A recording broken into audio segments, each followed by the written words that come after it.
Hello and welcome to Peak Level Audio. Today we are going to look at the Dookie Drive pedal. It's the sound of Green Day in a pedal, so we're going to try that out. I have a demonstration here for you. I did some recording, so we're going to give that a listen, and then I'm going to show you my exact recording chain, and we're going to take a look at the pedal itself. So here's the demonstration. First in solo.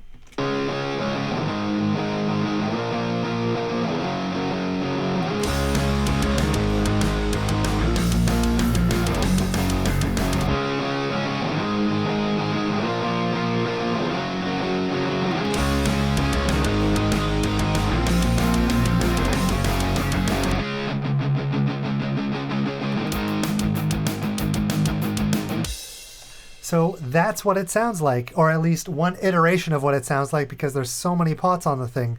So let's take a look at the actual recording chain now. So the signal chain for recording is I was coming out of my Epiphone Les Paul Jr. With this patch cable right here, which was connected to the Dookie Drive pedal right here. And coming out of the pedal, we had this patch cable, which was then connected to my Apollo Firewire. And it was going into the left high Z input right here. And so that means my guitar signal will be showing up on this guitar channel here that I've got. And you can see that I have a UA610B preamp instantiated on this channel. Now that is totally by accident for this recording. When I record with my Gibson Les Paul, it records way too hot. So even if I've got my high Z input and the input set to -10, it's still going to clip. So I have to put on this preamp and turn the level down even more to make sure that I don't clip with my Gibson. But when I'm recording with my Epiphone Les Paul Jr., that's not a problem. I just forgot that this was still on there. So it ended up in the signal chain, even though I didn't intend it to. So that's why I'm showing this part. And then once I've got my guitar part, going through console 1, it then shows up in Pro Tools if I put my input to mic line high Z1 and I get my recording. So that's how I got these recordings that you see here. Now, once I have my recording, I wanted to make sure to put a cab IR on the recording because this pedal advertises itself as an amp sim. Interestingly enough, most people are going to use this in front of their amp. They're going to go to a gig, they're going to put it on their pedal board and use it as a distortion pedal. It's going to go into their amp, which is then going to go out to their cab. But if you actually go to the website, the Dunlop website, and read about this pedal, it says specifically, after much analysis and A/B testing, our engineers rebuilt the amps from scratch in pedal circuit form and fit them into a single housing. So for that reason, I did not use an amp sim in front of this recording. I only used a cab IR.